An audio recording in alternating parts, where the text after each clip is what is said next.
All right, all right. Welcome everyone to the Star Atlas Townhall. Thank you, Darwin, so much for DJing for us while we all wait for the Townhall to start. I'm here with I think I can call you co-host now, Michael, right? How are you doing, Michael, today? Co-host, Santi. Co-host, colleague, and Yeah, friend. colleague and friend. Okay, that's better. That's better. I will take it. I will take it. I'm here DJ with my Darwin. colleague and friend, Michael. Yeah, man, it's great to be here with you as always. Happy Friday, everyone. Hope you've had a great week and have some great weekend plans ahead. Cool, man. Cool. Yeah, what better way to end the week than with the Star Atlas Townhall, right? It's always an enjoyable finish. Yeah, man. It is. So we have a pretty good agenda for today. We have some guests. We were keeping them in a like a secret today, until today, until they join the stage. But let me invite them into stage. We will be jumping into the interviews with them after we cover some updates. But we have Mo and Eric from the Star Atlas team. I'm inviting you guys to the stage. 1 second.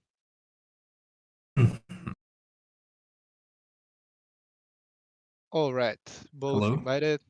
Hello, Mo. How are you, Can man? you guys hear me? Okay, cool. I'm good. Yeah, we Thank you can so hear you much. perfect. We can hear you perfect. Welcome, welcome, Mo, the Solana Llama, and Eric. How's it going, guys? Going well. How are you? Excellent, excellent. Thanks for joining us. My pleasure. Yeah, guys. Thank you so much for joining us. We'll be jumping right into your interviews after we cover some updates today with Michael. We have some really cool things to speak about. So Michael, as we always do, why don't we go straight to business, man? What do you think? It's an action-packed agenda, so completely agree, Santi. Let's jump in. Perfect, man. So maybe we can start covering some little updates on what's going on in the community. We have we have some sad news for the Star Atlas team, man. Yesterday there was a CS:GO match, a CS:GO game, and the Star Atlas team lost it, man. What's your opinion on that, Michael? It was against the community. It was, yeah, man. I I, have I no heard comments. I heard we lost on purpose. For community morale. A game though was what was it, 16-14 at the end, right? Yeah, 16-14. Yeah, yeah. Big kudos to the community team. We plan to do this like in a weekly format if we can. So yeah, it just happens. So you just need to be active in the community, and you will end up playing CS:GO against us. So yeah, that's some sad news for the Star Atlas team, but big kudos to the community team. Santi, who was it that played from our side? So we had Dominic, we had Michael Lu, we had Xcode, Mark, and I'm missing someone. I don't remember the last one from the Star Atlas team. I'm sorry, but yeah, man, I'm sorry. Did I get them fired, Michael, by telling their names? Only Jose was the other one. Yeah, right, that's Jose. right, that's right. Yeah, we'll let this first game slide. Okay, okay. It can never happen again, right? You know what, man? It's just a lot of fun. I love Counter Strike. Yeah, I really do want to jump in and play. You and I have been going back and forth for a while now about doing a yeah, one-on-one or heads up or jumping in and playing some games with the community. I'm looking forward to it. If I sound a little tired today, it's because I am. We've been, man, it is warp speed across the board. Working on a lot. I will say, I know everybody's anticipating some major releases had been anticipating releases over the first quarter and second quarter. And while we didn't immediately publish any features, so far this year, the second half of the year is looking extremely promising. We'll get into some of that in a little bit, but hopefully second half of the year, I'll be able to jump in and play some games as well. yeah, man. You will be more tired, in my opinion, man, once we start launching all these things. Let me tell you, you need to be ready. But yeah, Well, hopefully we can get you soon in a CS:GO game, man. yeah, man. I mean, might just be staying up playing Star Atlas all night, so hard to say. Cool. Yeah, so other community updates. there are some cool things coming from the games being developed by the community. I won't give much spoilers, but there are cool things coming from the Tooth Attack guys. So stay tuned, guys. Stay tuned. That's all I'm going to say. I'm not dropping the alpha today, but yeah, some cool things coming. Then also, Dowcast Madness ended, and looks like the Star Atlas favorite ship, the Star Atlas community favorite ship, is the Three Arrow. What are your comments on that, Michael? What do you think? I love it. I think the Tree Arrow and the Ecos line are, they're pretty unique in terms of sci-fi ship design. I think they're incredibly creative. I know that, that line in particular in the Tree Arrow is one of Danny's favorite ships of all those that we have lined up. I mean, we have so many beautiful ships. It's really difficult for me to say. People have asked me a lot, what's my favorite, and there's so many great manufacturers throughout the game and different models coming out and like really cool creative designs that are just unique to Star Atlas. But I think it's awesome. I love the fact that we're incorporating these like massive glass domes on ships, giving people the opportunity to see and visualize the great expanse that is the space beyond. So I think it's awesome, man. It was a really cool tournament. Just a big thanks to Dowcaster for pulling the brackets together and hosting that tourney. Yeah, man, it was really fun, and some people got some really good results on predicting which ship was going to win. So congratulations to them. I think they won some really cool ships. So yeah, and thanks Dowcaster for putting that together. On other news, there are gaming nights for guilds being created by BDL Rampage from the Atlesio family. So I'm just saying this. Go message BDL Rampage if you want to get your guild involved. I'm sorry, BDL Rampage, my friend, if we are if we are giving you logistics trouble after mentioning it, but yeah, just we had to give you the shout out, man. I think it's quite cool. Then yeah, you know what? A big thing this week was 420. 420 happened. You guys, Michael, you launched this some new updates on Tokes. Yeah, if you want to talk a little bit about that, we can cover it and then move to the updates.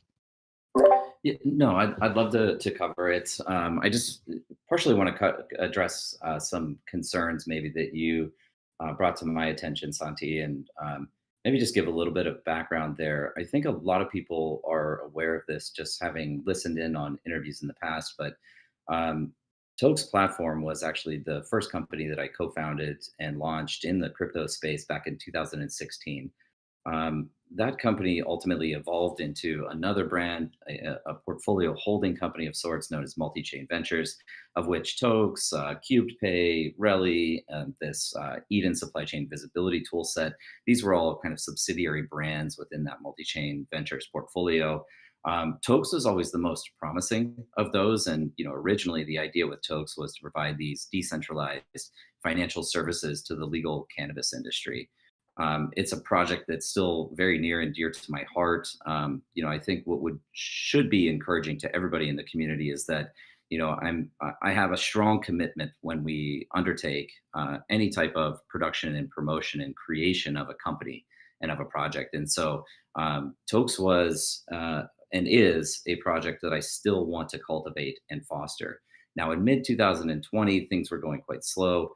Tokes kind of surprisingly and with little fanfare was able to weather multiple crypto cycles. And this is one of the most challenging things in operating a business in crypto is that you have these macroeconomic cycles that exist, right? The bull markets and the bear markets. Bitcoin going up 100x or 1000x, altcoins going up 100x or 1000x, and then dropping off 90%, 95%.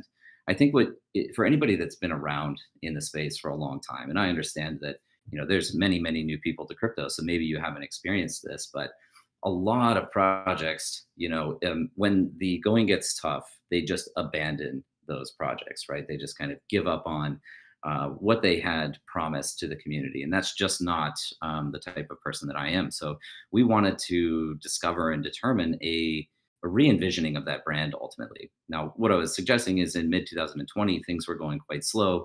And one of the most fortunate aspects of building that is that it was through that the formation of that company that I got connected with Danny, you all know, Chief Product Officer, and Jacob, our Chief Technology Officer, and we built that together for years. And it was, in 2020 when we all sat down and started conceptualizing this idea behind Star Atlas and what an open metaverse and on-chain, massively multiplayer online game could be. And so, given the opportunity in front of us, we did refocus a lot of our energy and attention into building Star Atlas. And of course, we've had enormous success over the last year and a half, or really 2 years since conceptualization. But Tokes was always on my mind. And so, what I do want to emphasize here is that the team behind Star Atlas, Automata, which is the principal development studio of Star Atlas, is still entirely and independently focused on building the game that is Star Atlas. Tokes is a separate operating entity entirely. It has its own team. And of course, we were able to leverage some of the success and experience that we have at Star Atlas and the relationships that we formed to re-envision that product.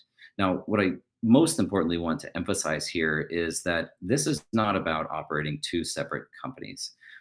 What we understand about the open metaverse, about Web3, permissionless open architecture, is that the real potential in this ideology is the ability for anybody around the world to be able to develop their own products in a permissionless fashion and interact with things like our on-chain programs, interact with our game ecosystem, and interact with a broader metaverse economy. And so what we did with Tokes was, again, re-envision that as this craft cannabis community. Now, it was very opportunistic for us to relaunch the ethos on 420. It's a day celebrated by the cannabis industry all over the world. And so we kind of brought that into market on 420 to commemorate that and to communicate the ethos there. But what is important for Star Atlas is that through the relaunch of this, and as more information comes out, you'll all be able to identify this, this is a proof of concept of what we're calling kind of tangential miniverses, right? Now, we happen to be the ones that are building the first proof of concept out, but anybody will be able to build these environments and these exclusive experiences that other people can participate in. However, while the environment itself is isolated, we want the ecosystem and the economy to be interconnected with Star Atlas. The value that this brings is kind of exponential growth, an explosion of growth in users, being able to interact with those specific aspects of the metaverse that are interesting to them. In this case, maybe it's a cannabis community, maybe it's physical world events, it's a certain style of celebrity that wants to participate there. But the users and the people that aggregate on the Tokes planet, which lives outside of the Star Atlas universe, but will be connected through a gaming client, those people will also have an opportunity to enter into Star Atlas. They'll have an opportunity to purchase ships and assets within Star Atlas, right? And so we're intertwining these economies. And what we feel is that, in demonstrating this, we'll inspire other people, other builders, other game designers to create their own experiences that have an interest in connecting themselves to what we're building at Star Atlas. We have this massive momentum behind us, right? We're already, one of the largest communities, one of the most passionate communities in the space, have been extremely successful with things like sales, and we're fully focused on building out the gaming features that you're all seeking. So, if we inspire that, we have potential for exponential growth across the entire Star Atlas ecosystem. And that to me is one of the things that I'm most passionate about. So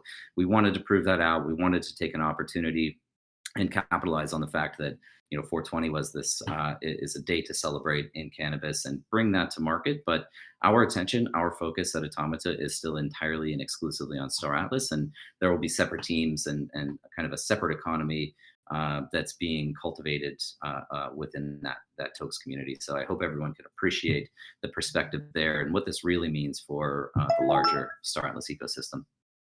Thanks, Michael, for covering that, man.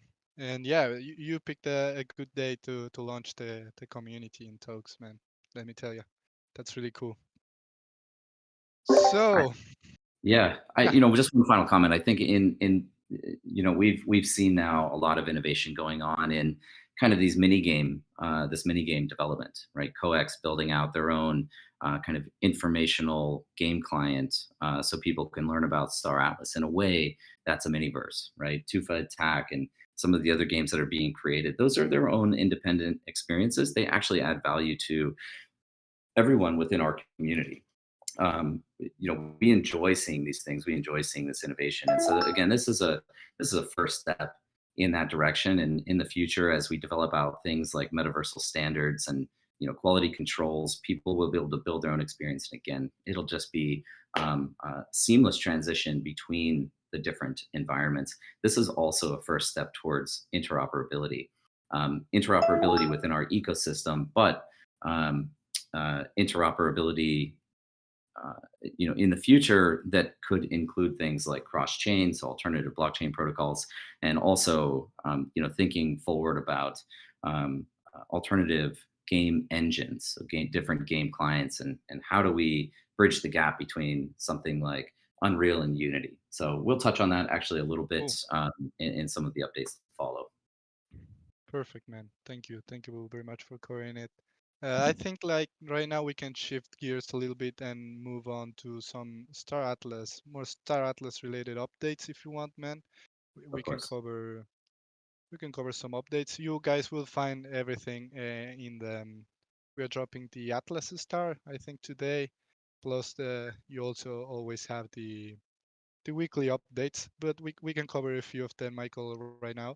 So Yeah, yeah. yeah. I mean, to your point, Santi, I think we released this new format now a couple of weeks ago. Again, big credit to the comms team and Jose for drafting up the lore and kind of creating this story behind Cadet Wen or Lieutenant Wen, and being a little bit more immersive in what is actually going on across the development of Automata. So all of these are outlined in those documents now.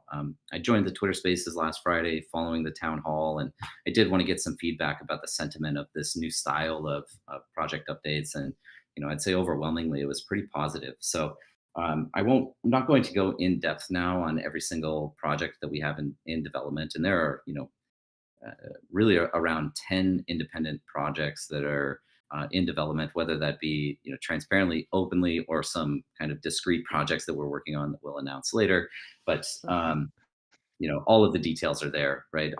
So just to cover some highlights, from my standpoint, focusing first on the Galactic Marketplace, seeing where we're at now on visual design and understanding that we do in fact have all of the concept art for that environment, for that level, that map. It's all done, right? So it's still in this process of refinement, bringing this up to that AAA quality, ensuring that it's pixel perfect. Every corner and every detail has been tested and is of the quality that you would expect to come from a team like us.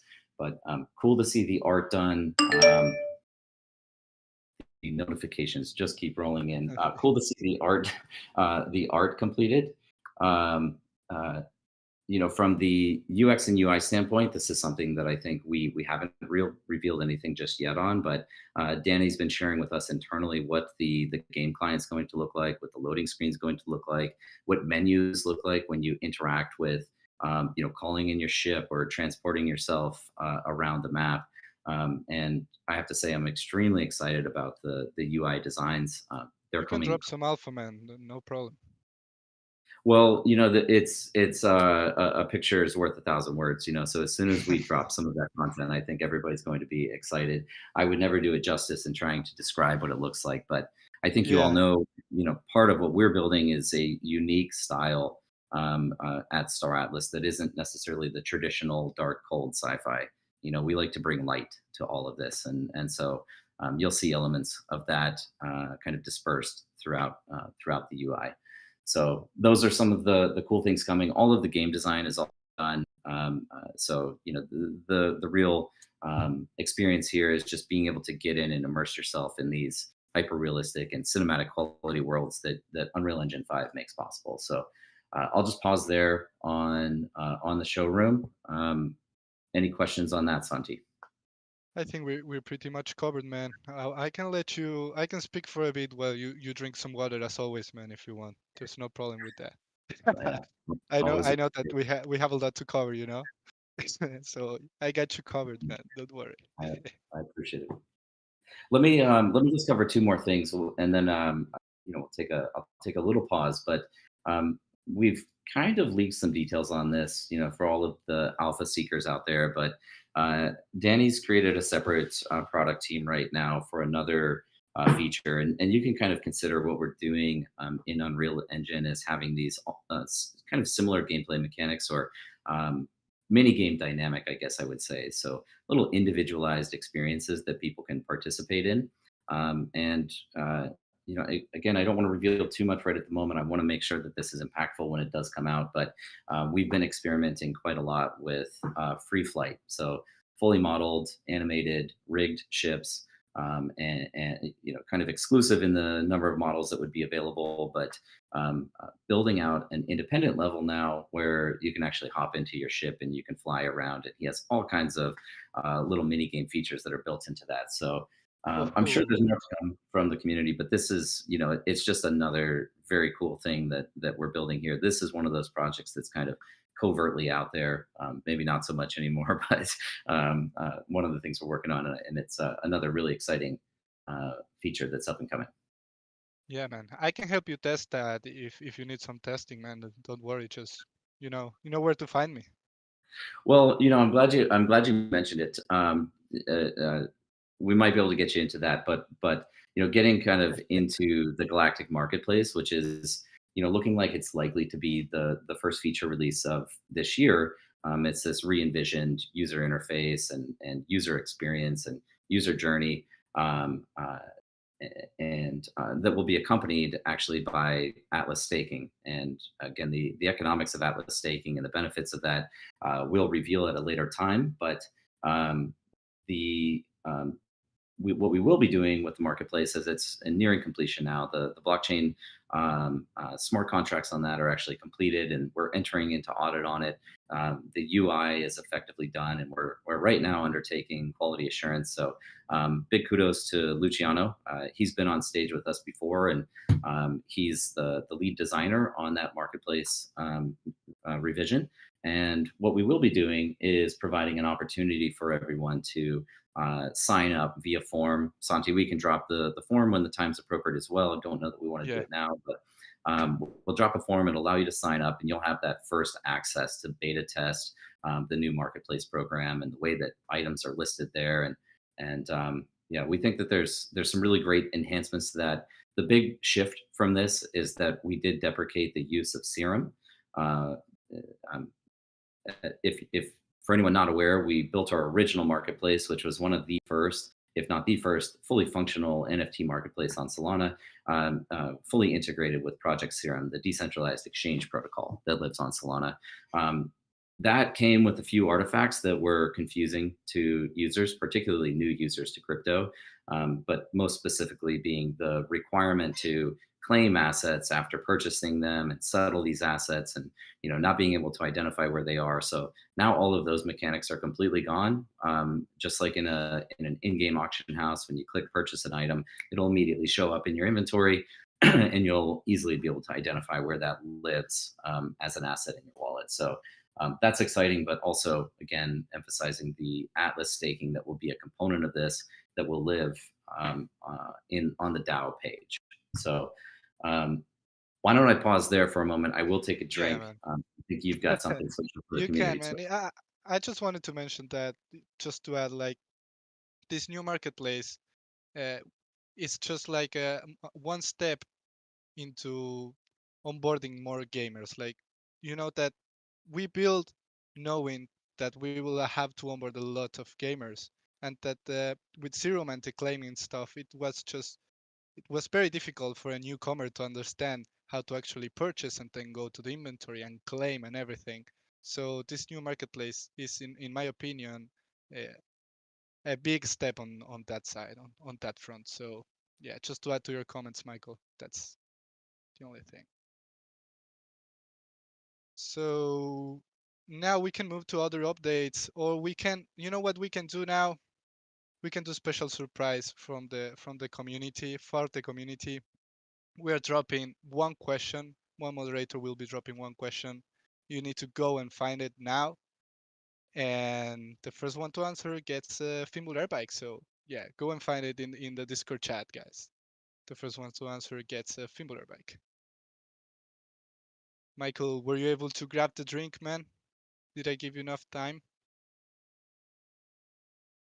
I am back, and I didn't get a chance to respond to your comment, but Santi, you and your team on the community side, obviously front lines, right? So you hear a lot of the feedback right away, and you guys do a fantastic job communicating that up through the team, so we understand where where friction exists in all of our applications, and so we're able to take that feedback, and then we have a dedicated team that works on polishing system and making UI improvements, and so not only is the this new marketplace program rolling out, but it's also accompanied with a bunch of improvements, and that's a result of a lot of the feedback that you've all provided to us. So big thanks to the community. I know sometimes these things can be frustrated, but this is how we get to an optimal product when we develop in the fashion that we do. Right, we just kind of roll out, we build features, we get you exposed to them, and our hope is obviously that these things are perfect on day one, but that's almost never the case. And so your feedback is very valuable to us.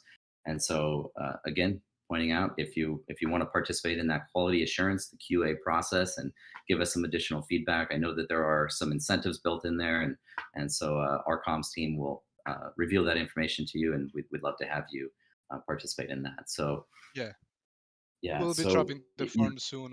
You will find it on announcements on Twitter, so don't worry, everyone will find it. And yeah, now that you mentioned the community thing, I want to give a few shout outs to the guys who are helping here when we have bugs and when we discover issues to report to the team. So big shout out to Darwin, man, our DJ. He's always there helping the community and reporting all day. I think he doesn't even sleep. So big shout out to Darwin, and also big shout out to Xcode that is always helping the community. So yeah, I just had to give some kudos. We can move forward now. I love it, man, and credit where credit is due. So thank you for that, Santi. Let me just cover maybe quickly the Polis DAO. Again, highly anticipated feature. We know how much the community wants to see this. They want to be able to participate in this governance platform. They want to be able to participate in staking and earning rewards, and very excited about the progress that we've made there. Had a great review with the team this morning on where we're at with UI wireframes, which are highly polished, by the way. I mean, very near high fidelity in their own right. And the feature set, the data, the information that is going to be available on that is quite extensive. Everything from being able to see kind of global balances of total token supply, total staked supply, rewards that have been emitted over time, what the circulating supply is, all information that's valuable to somebody that wants to make a decision. Those are on there. But then also all of the individualized data for a user that would include things like what are their staked balances, what is the time that their tokens are locked up, what proposals are open on the platform, what proposals have people participated in. So all of this UI is looking beautiful. I know that this is going to web dev now, and we're building out that interface. Comment again, this new DAO page will have a subdomain. This is where you'll view all things related to both Polis staking and Atlas staking. You'll see the benefits of each. There's a bunch of information on there as well that we're adding in.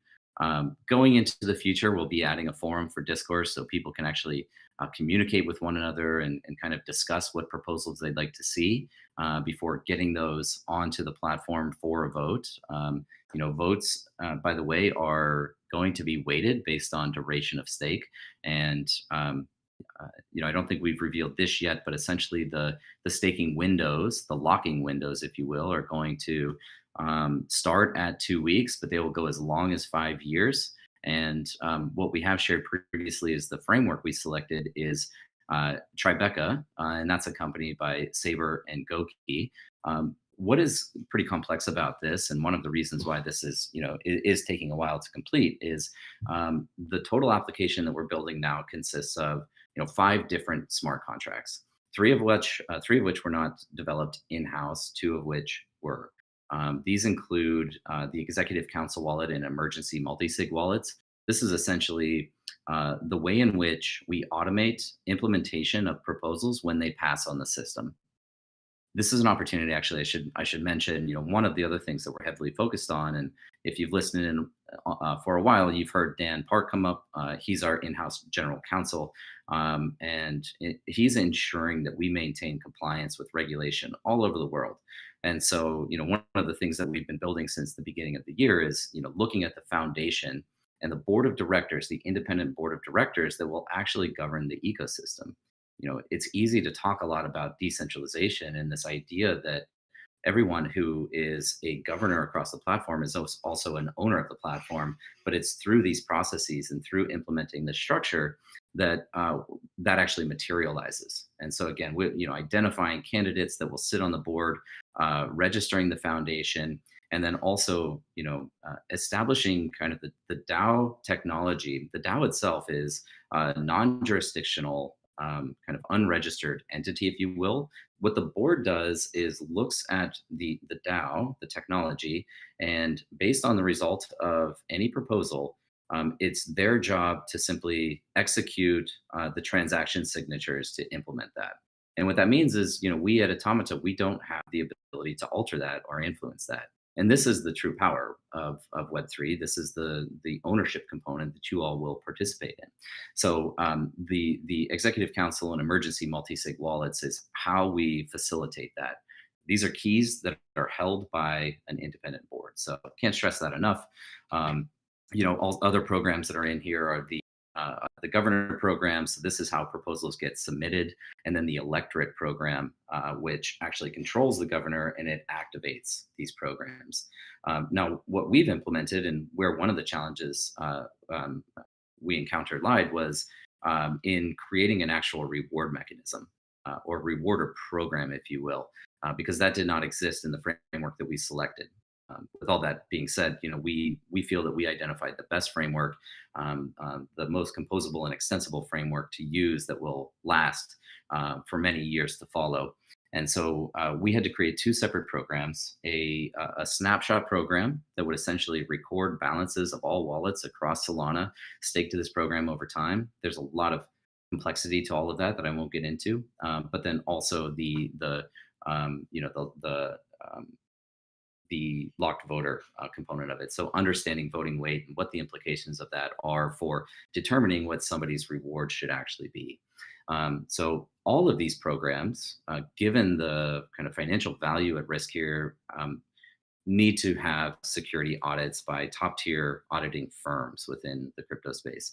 3 of those were completely outside of our control, and it's been a lot of coordination and communication between our engineering team, our RevOps team, and business development, and working with those external teams to ensure that we could get the audits completed.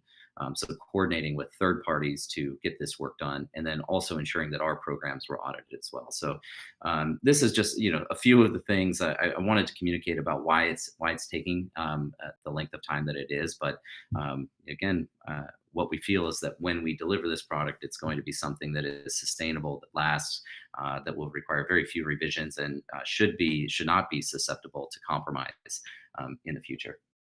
So. Moving along from the Polis DAO, again, I can let you breathe, Michael. I can let you breathe, man. I can let you breathe. Don't worry. Well, I'll tell you what, Santi. I want to make sure we save time here. We've got some great guests, and there's really only a few more things here for me to cover. These are kind of operational things we always like to keep the community updated on. But as you all know, we were at Solana Miami. That was last week, participating in the hackathon, participating in panels. Coming up, we have Crypto Bahamas. I'll be on a panel there. This is kind of very high level conference. It's pretty exclusive. A lot of investors are there. A lot of builders are there.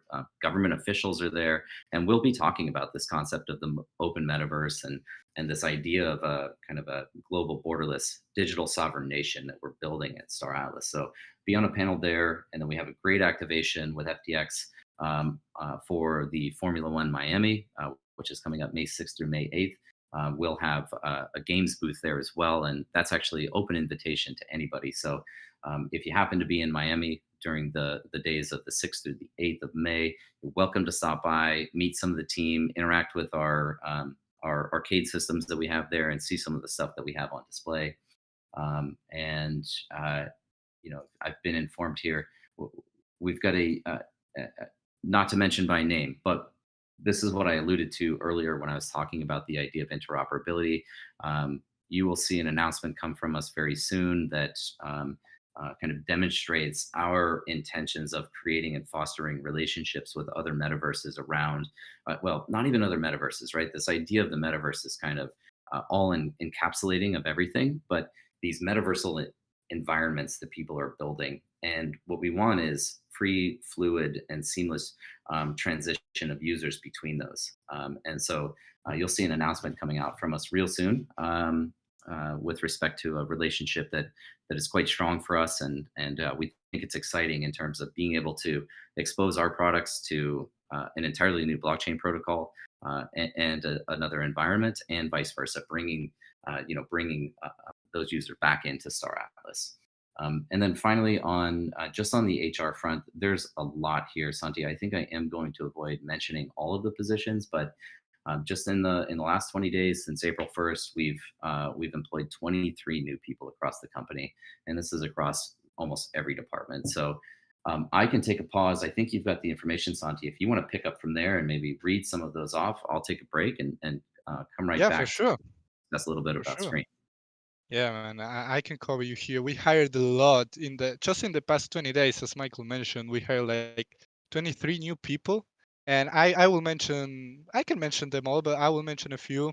For example, we have director for production management, senior director of economy, senior RevOps product manager, UI art director, demand generator manager, technology director, affiliate marketing coordinator, director of social media, 3D character animator, character artist, technical project manager, director of events, legal counsel, 2 associate gameplay programmers, environment art director, QA engineer, product manager, director of QA, junior economic analyst, growth engineer, community project coordinator, shout out to Dominic, and RevOps project manager. So I think I covered them all. But yeah, we are hiring a lot. Like again, hiring 23 new people in the past 20 days just shows how much Star Atlas is hiring. So yeah, I think I covered everything, Michael. It was a lot, man. Now I Yeah, understand you when you go to grab a drink, and I only spoke for like less than a minute.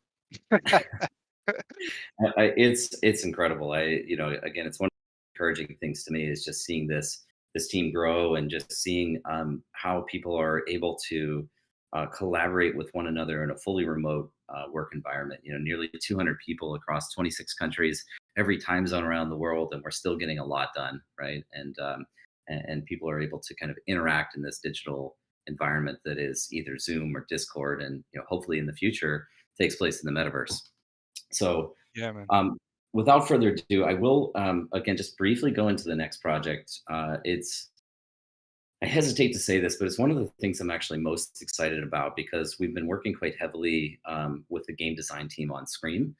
Mo with us here on stage is the PM that coordinates all of the efforts across the various departments. I've specifically been involved on the economic discussions, and I think we lost Eric, but and we brought him on recently as the senior director of economy, and we also brought on a gentleman by the name of Stephen as a director of economy. I'm seeing some comments in the town hall about the director positions. Just so you know, everyone on the team, whether you're in a management layer or a kind of a producer layer, everybody is still doing work. These are not pure management and people manager positions. They're actual people that are creating quality products. So we brought on a couple people into econ, and we do have 2 new analysts that are joining us on econ as well. But it's super exciting seeing some of the UI design that's coming out, and actually seeing the game dev team that's building in Play Canvas, which is the kind of the WebGL language that or environment that we're using to build this next iteration of the in-browser mini game. And it's shaping up to be a lot of fun. It's going to be a great strategy game, and this mini game is where most of the economics will live in the short term while we continue to build an Unreal Engine. So everything from character progression, so you're leveling up, access to exclusive items, and then of course the ability to earn off of in a very strategic, competitive, open map that is played across all players within the ecosystem will be playing collectively on. So that's all coming along really nicely. It's going to be really exciting. Well, let me maybe just take a moment again to introduce Mo. He's been on our team for quite a while now, and Mo, if you're there, would love to just hear a little bit about your background and what you've been working on and what really excites you about Star Atlas. Sure. So a little bit about my background. I spent the first few years of my career in the fintech and banking industry before moving over to the interactive space in early 2020. So I worked in product management for an agency in Toronto who created VR, AR products and gamified environments for clients. And then after a short stint at a smaller blockchain gaming studio, I joined Star Atlas last December. So right now I'm in the production management vertical here at Star Atlas, and I'm currently, as you said, the PM producer on Scream. So to summarize my role, I guess my role is to be the keeper of the vision on Scream and to oversee all steps of production. So a lot of that involves coordinating and managing activities to ensure, that the game mechanics that Chip and his team are designing are actually feasible from a blockchain and web point of view, playable and fun, and obviously viable from a game economics and tokenomics point of view. So I'd say that provides a good synopsis of my role. Yeah. Yeah, man. Let me tell you, Mo, I'm really happy to be interviewing you here, man. I consider you a friend. We chat a lot. So I'm really happy to have you on stage, man. Really, really happy. Happy to be here. Yeah, I want to ask you a question, I need you to tell me, what are you most passionate about Star Atlas? What are you most passionate, what really excites you about being able to work here? Okay, so it is hard to not talk romantically or in cliches about looking at Star Atlas, to be honest with you. But, I really do think we as a company are creating history with what we're building. And, that's a reflection of the company's vision, the people working here, the culture that's been cultivated, and obviously the passionate community that we're building for. But in terms of, what excites me the most, on a personal level, what we're trying to do requires so much hard work and tons of thinking and building. But I would say it's maybe the first time in my career where I'm truly waking up, looking forward to work, because, it doesn't actually feel like work. And I'd say that's very unique to Star Atlas. Yeah, man, it is. It is. Thank you for sharing that, man. But Santi, Michael, want to add something? Yeah, for sure. Yeah, I just want to interrupt, and I hope I'm not sharing anything too personal, but you and I were chatting a little bit before the call, Santi, and you had mentioned that you're dreaming about Star Atlas every night, and it manifests itself into an actual thought that wakes you up, right? Yeah. So this is kind of like the mentality and lifestyle that we're all, I think a lot of us are living across the Star Atlas team. And so I just wanted to share that kind of anecdote that you shared with me. Yeah, Michael, no, thank you for sharing it, man. We were speaking I basically wake up at 5 a.m. with random Star Atlas thoughts on things that we can do. So yeah, I feel like everyone in the team has the exact same feeling about Star Atlas. So yeah, just for the community to have a little more context on what Michael was saying. I agree. Yeah, Mo, wanted to add something? Go ahead, man. Yeah, everyone I work with lives and breathes Star Atlas. I've had Sunday morning coffees virtually with Chip, for example, where we discuss ideas and discuss Scream, etc. So it's really amazing to be here. Yeah, man. Now that you actually are mentioning Scream, man, I'm sorry, but I need to ask about Scream. The community is telling me come on, Santi, ask about Scream. So yeah, Mo, now that I have you here, man, yeah, tell me about Scream. Tell me a little bit about Scream, man. What is it? What is Scream? But finally, this is the reason why you guys brought me on, right? Okay, so just aside, So Scream basically aims to be the first time players can use their ships to fight for the future of their faction with fun, active, repeatable on-chain gameplay with in-game economic potential. One very important point, we're not actually releasing Scream as a one-off standalone minigame. We're thinking that it's going to be an incremental rollout of features. And just to expand on that, I guess the analogy that I've used a million times, and it's basically a cliche at this point, is that if the Unreal Engine 5, if the Unreal Engine 5 game finished, quote unquote finished, game was a luxury car, Scream would be a skateboard. And so what that means is that Scream won't rely on future gameplay mechanics, but it's a closed loop experience that is, playable on its own. So, game mechanics are simplified and it's going to likely change or increase in fidelity over time, but ultimately Scream aims to start bridging the gap between Score and the Unreal Engine 5 game in a very significant way. Yeah, man.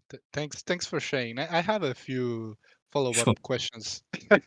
Sure. If you let me ask them, man, if that's okay. But I'll allow I it. want to know, like, you covered it a little bit, but what is actually like the main objective of Scream? Like, what are the goals of Scream? Sure. Well, I'll say there's like three main things we're prioritizing. So, community building by working within factions through the use of ships, immersive 3D graphics, and closed loop gameplay. But to actually answer your question, what are our goals? I'd say to build a repeatable and engaging group strategy game focused on ships. We want to allow players to have persistent levels across rounds. We want to reward the faction that wins, but also reward players at the top of the leaderboard. We want to encourage teamwork and communication.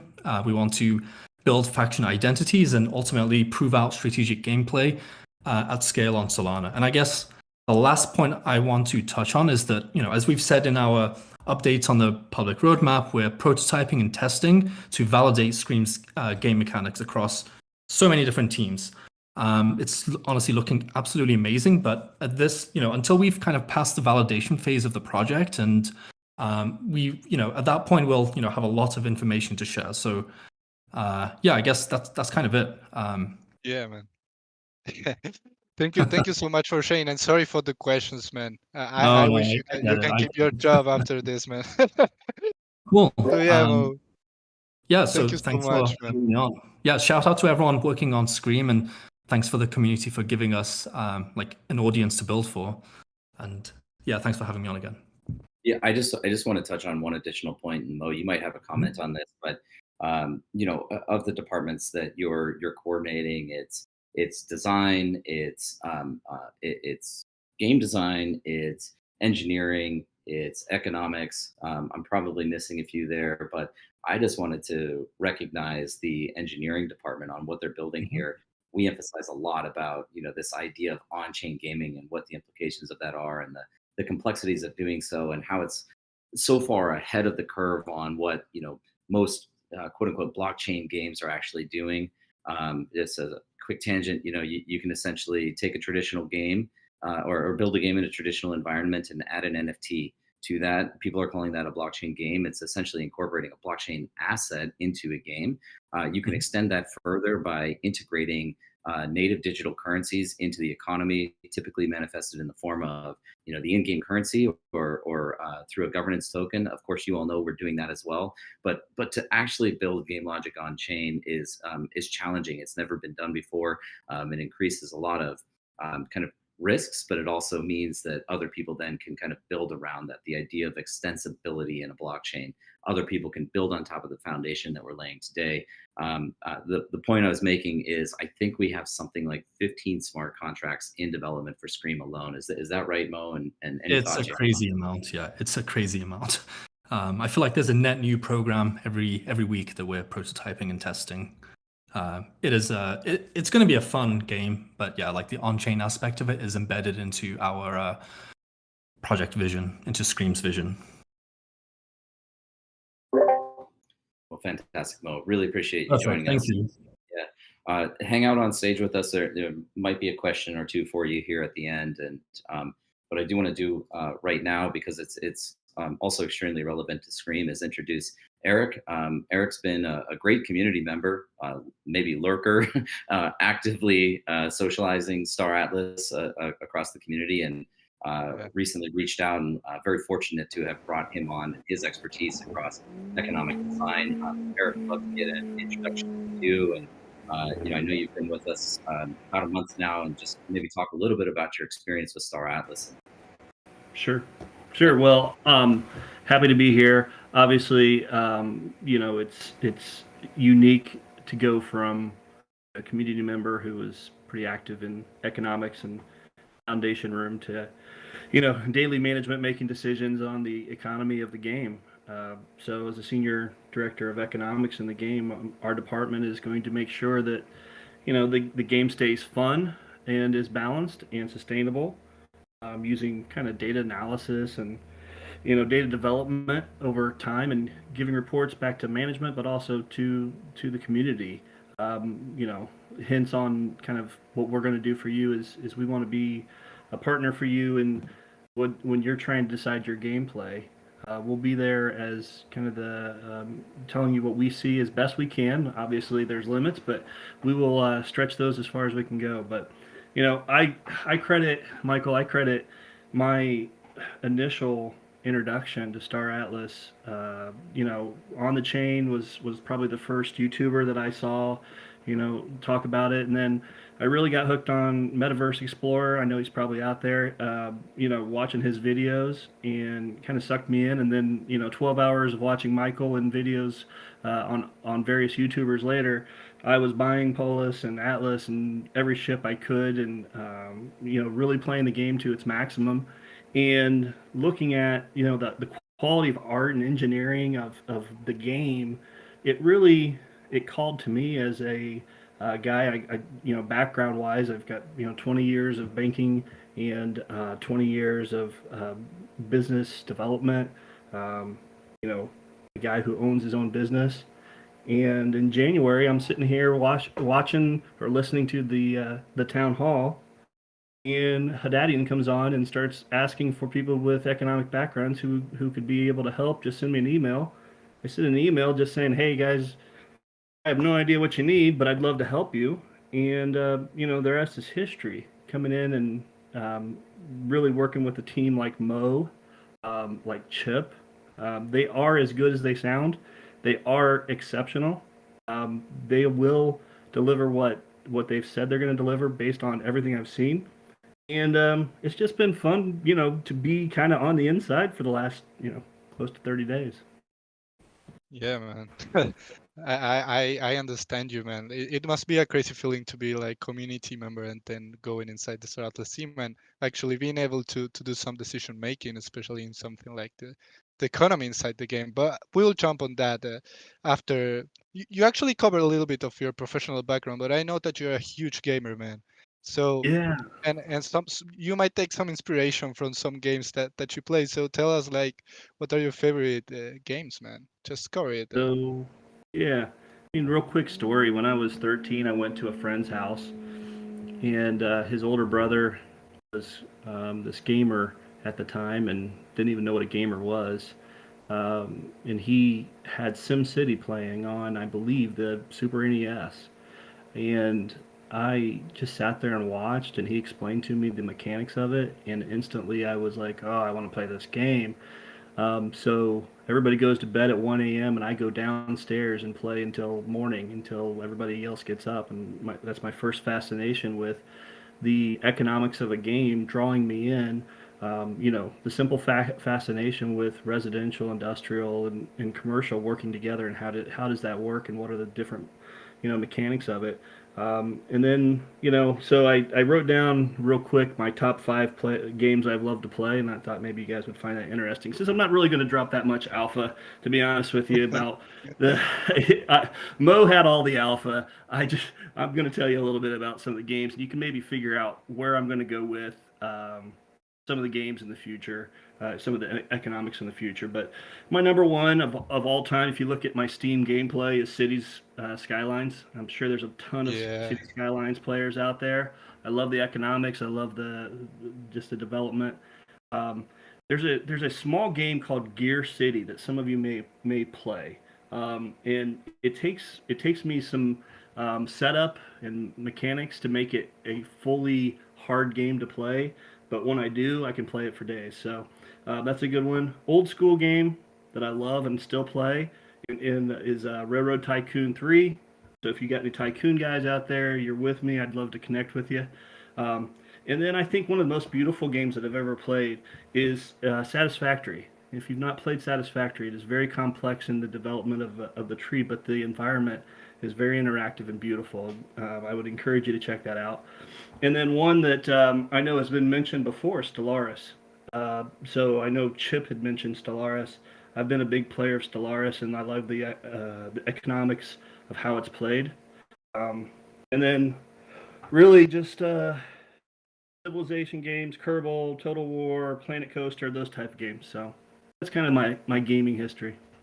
Yeah, man. I can set a follow-up question. Like as a follow-up question to this is like, if you can tell us, like you mentioned all these games and all these games, like probably the biggest aspect of them is like the engaging economy and the robust economic gameplay of those.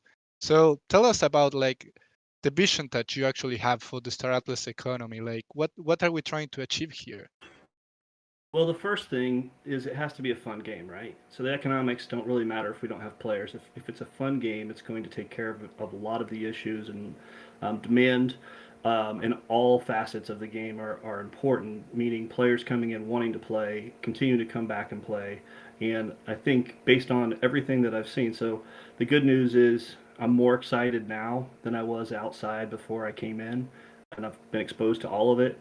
And my excitement level is through the roof. It's really, I don't want to overplay it. I want to be honest with the community, but what is coming is going to be really fun. It's going to be really cool. So Oh, I think that's gonna bring in people, right?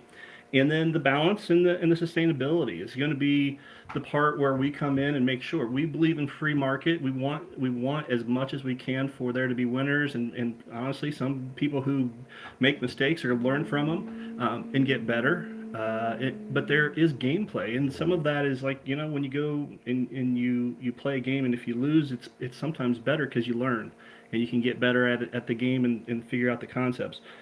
There will be plenty of different ways for people to. I've had the question about how are we going to careers and whatnot. I've heard Michael say before that if it's in the real world, it'll be in the game. Well, I think if it's in the real world, it'll be in the game. But I also think there might be more things in the game than aren't even in the real world, just because of the vast expansion of what you can accomplish and think of. The creativity of the guilds that I've seen so far is amazing. The builders, like Michael had mentioned, the people who are doing these opportunities that are going to create exponential opportunities.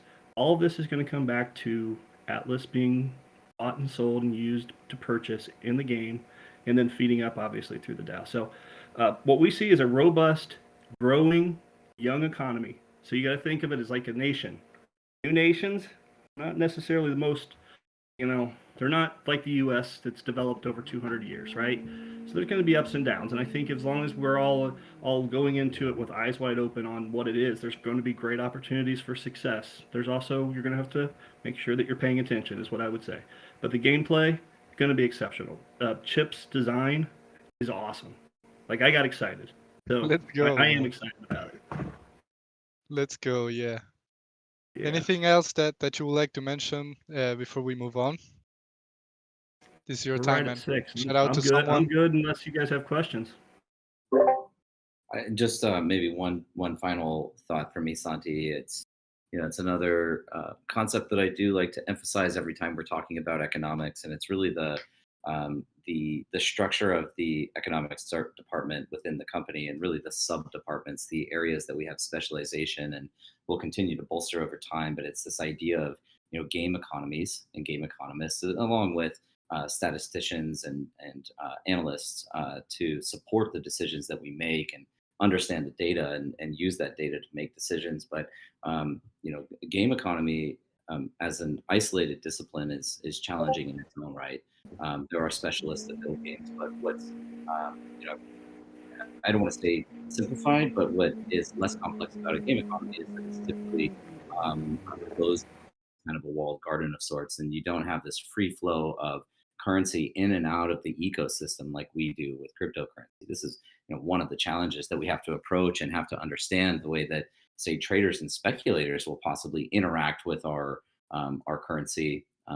To Eric's point, and what we like to stress, this idea of a global borderless kind of digital nation state that we're forming here is it's kind of like foreign exchange, right? People maybe are earning money in their national domestic currency, and they're looking to trade that for some other currency. USD is a great example of this. Many countries purchase and hold USD as a part of their national treasury. So the traditional game economists don't have to deal with that. We do, but we want to make sure we have an emphasis on game economy. Separate from that is token economy, which is an emerging discipline. We look through, analyze other projects, other games, things like DeFi. We look for mechanics across the ecosystem that we think would be beneficial to what we're building, and then we identify methods of incorporating that into the game or creating optionality for players to be exposed to that and access those types of features. And then the kind of the bigger picture, the broader part of this is the idea of the Metanomics or Metaverse economy, which extends beyond the gaming application and into things like workplace experiences and commerce that will exist for non-gamers. Displacing the Amazons of the world, coming into Star Atlas to simply shop and purchase goods, whether they be digital or physical. These are realities that will exist in the future of Star Atlas, and so kind of understanding all of those different disciplines and where they intersect and interact with one another is quite the challenge. So maybe just as a final thought or closing thought, Eric, if anything you want to add to that would be great. Yeah, I mean, it's definitely what our team. We're a developing team. We're going to develop out the tokenomics. We're going to develop out the economy, the gameplay, working with the design. So as the design comes, then the economy has to come. So the challenges are great. We know that. We're up for it. We're going to continue to add talented people. Obviously, if you are a talented person and want to come along, we're open to conversations, of course. But it's exciting, right? I mean, it's a big challenge, but hard things are worth doing, and that's what this is. It's a hard thing that's going to be exceptional, and we are, to romanticize it a little bit, Mo. We are changing the world. We are creating a new type of nation and a new type of opportunity for folks that just didn't exist. And we think about the folks who need this opportunity. They need the opportunity to play a game after work that's going to help them make some money. And to really get ahead in the world. So yeah, I'm obviously extraordinarily happy to be here. Thank you for bringing me on. And as time goes on, we'll try and do a little bit more alpha from the economics, but it's kind of tough since what we deal with is the economics part of it. So yeah, man, thank you for coming, man. I'm really happy to have you here on the town hall, man, and really happy to have you on the team as well. So thank you, man. So Santi, I think I am too long-winded in my responses. We're already over the hour. I'm sure we have a little bit of time for questions. So why don't we extend this by maybe 10 more minutes here and just take maybe 2-3 questions depending on the length of the response, and see if we can address some of the community questions out there. Yeah, of course. If anyone has any questions, please feel free to raise your hand now, and we'll start letting people into stage. Yeah, and as always, we have special guests. If you have a question directly for them, that's fantastic. I'm up here all the time, but I'm sure they're deep in the detail of the specifics of some of these areas of development. So it'd be great to ask them questions as well. Yes, of course. So letting someone in, I invited Major Easy to the stage. Major Easy, please feel free to accept it and have you joining us, man. Okay, I also invited Funcracker So, okay, Funcracker is already here, man. Funcracker, man, Hello. how are you doing, sir? I am doing fine. Thank you very much for bringing me up stage. I have to say, I really loved all the updates and all the information we got out here tonight. At least for me, it's night, but yeah, super. Thanks a bunch. So I have a completely unrelated question. Sorry, no question for the two gentlemen on stage here today, but for you, Michael, I was just curious to hear if there are any new thoughts, any updates concerning DAC registration, the decentralized autonomous corporations, and or guilds. Is there anything coming, anything being worked on, or do you have some sort of rough idea when that might happen?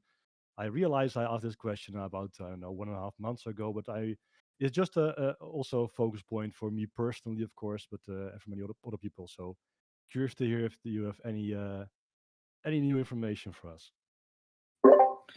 We do, and Funcracker, always great to see you up here. And actually, you joining just reminded me that I completely overlooked one of the kind of major developments and announcements that we made this week, and that was this relationship that we formed with Audio Up, and Yeah. we'll be producing a podcast series, and I, to clarify, not a podcast series in the traditional sense of interview style, but rather storytelling, introducing lore and producing consumable content that somebody can just immerse themselves in. And that's super exciting. I know you all have probably heard me allude to the various multimedia components that are going to be coming out. That's only one of many that are actually in the pipeline for us. So more announcements to come, and more ways to engage with Star Atlas as we continue to develop the game. But to your point about DAX, it serves as a great reminder.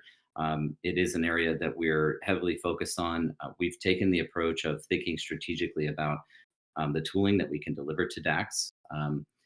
If I can, we do bifurcate the definition of a DAC as either like a gaming DAC and non-gaming DACs. Thinking longer term about from the non-gaming perspective, the types of corporations or brands or companies that will want to participate in the Star Atlas economy, right? We anticipate millions of users, maybe billions of users. One of our goals is to bring 1 billion people into crypto and get them exposed to the crypto ecosystem, and do so through engaging gameplay and experiences like those that we'll be creating and others will be creating. A result of that is that naturally companies will want to have exposure to the people, the millions of people that are just running around or flying around in the Star Atlas universe. So we have the non-gaming DAX, and then there's, of course, our earliest supporters and strongest supporters and people that are looking to engage in gameplay. That's the gaming DAX. And we've been putting a lot of effort into defining what a DAC platform would look like. What that does mean is that we've, to some extent, deprioritized the ability to simply, say, register a DAC on Star Atlas. We have the capability of doing that. However, what we don't have the capability of doing is providing all of the tooling that we think is really important for guys like you. The ability to, issue your own governance token, to create your own governance system within the guild and define various policies that would impact all of the people that are a part of your guild, a part of your DAC. This might mean something like, access to assets and lending of assets, kind of in a scholarship model, but specific to people that are within your gaming group. It might also mean, some form of taxation rights over all of the players that are your group that are, out participating, and maybe have security as a result of the way that you guys have executed throughout the game and have been able to secure a region. And as a result of that, have access to exclusive resources. So treasury management is very important. Governance is very important. Ultimately going into the future, giving you the ability to, assist you with minting your own NFTs that can maybe be monetized in some way, or even issuing your own governance token. We're thinking about these things, and rather than rush to market with a simple registration process, we want to develop out this tooling and provide that to you. So it's very much an area of focus for us. It's not an area that we've been able to dedicate a ton of time to developing out, but what we hope again is that when we do bring the product to market, it's something that it's extremely valuable and delivers a lot of utility to you versus something that it needs to be deprecated in the future or improved over time. All right, thank you very much. I was, of course, kind of hoping for a little bit of an earlier timeline on these things, but I understand. At the very least, we know what we are. What we can we have to wait for now. Super. Thank you very much for your answer, Michael. If you want to connect separately and let me know kind of what the type of tooling that you're looking for would consist of, I can certainly, bring that into the team, and we can discuss that and figure out where that fits within our overall priority set. Feel free to drop me I mean, a direct there's a message with bunch that. of tooling that will be cool, but I think primarily for now, it would just be cool to have actually that registration just be launched, so that we can actually just a bit better manage our members in a more official capacity than through our Discord server, and see the leaderboards in action that you guys launched a month ago, of course, with a placeholder for the duck. So I think that would just get the ball rolling and get a bit of identity creation within the ducks and the members. But I think that's actually most important for the short term. But thanks a bunch. Understood. Valuable feedback. Appreciate that again, Funcracker, and we'll let me connect with the team on that next week. Thanks. Thank you, Funcracker, for joining, man. So let's take one more, Michael, if you want. We have Major EC here. Actually, Mo told me he had to jump to a Scream call, so yeah, let's better have Mo building Scream, right? So yeah, shout out to Mo. He did a great job. So now, Major EC, man, it's your moment. Shoot the question, sir. Thanks, Anthony.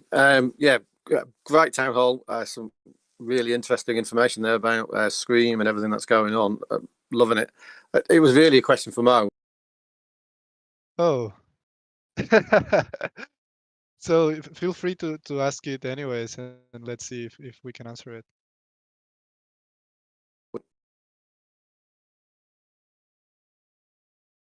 Oh, I think we lost him, or did I lose the connection? Can you hear me now? Yeah. Yeah. It was about Scream. All right, I think he's having actually connection issues. Yeah, it looks like my connection. I'm back. Is this working now? Yeah. Right, Come on, let's try. again. Let's try, yeah. Yeah. It was about Scream. Does it include shipbuilding, crafting, and mining, or is it like ship, exploring? Maybe Michael. I can address that. It does not consist of ship crafting in the first iteration. I want to point out again that what we're building with Scream now is completely different from the way that we developed out Score. Score was an application that we did not intend to have a perpetual life. Scream, on the other hand, is built in that fashion as a foundational component of the future mini game. So, things like ship configuration and customization and crafting will come in the future and be a component of that. In the near term, there is resource extraction, resource harvesting, and the ability to kind of focus your attention on a variety of gameplay mechanics. Some of this is supporting your faction and either attacking opposing factions or defending your own faction, or you could take the path of harvesting resources and utilizing that as a path to commercialization. You have the free market ability to actually turn around and say sell R4, the resources that are required as a part of Score today, which will continue to live on Scream. You could dedicate your attention on identifying stores of those resources and then selling those to other players. So in a way, resources are involved. Resource extraction is involved, but the first iteration of Scream does not consist of actual crafting. Okay, cool. All right, that's good to know. That sounds obviously, being a pirate guild, anything to do with combat or fighting is right up our street. So good to hear. Awesome. Thank you. Really question. Thank you, Major EC, man. So, Michael, I know we are like close to 20 minutes above the deadline of the town hall, so not sure how you're doing with timing. I know you're a busy guy. Maybe take one more, or do you have to jump? I think more importantly, we're eating into people's happy hour time with Ashes in the Yes. after part. So let's wind down here for today. Of course, we'll pick this up again in 3 weeks. Um, maybe I'll just extend an invitation if you'd prefer to hear or have more time on future town halls dedicated to Q&A. We can maybe look at restructuring a little bit of the update process so that it's less informative and more Q&A. So just putting that Yeah. out there for anyone out there in the community that would Good like idea, to. man. Good idea, actually. So before we close, I'm launching I'm sending the form for testing right now on announcements. So if you want to check it, it's now live on announcements. If you want to apply to test for the marketplace prototype, it's your moment. Go and fill the form. So yeah, any closing thoughts, Michael?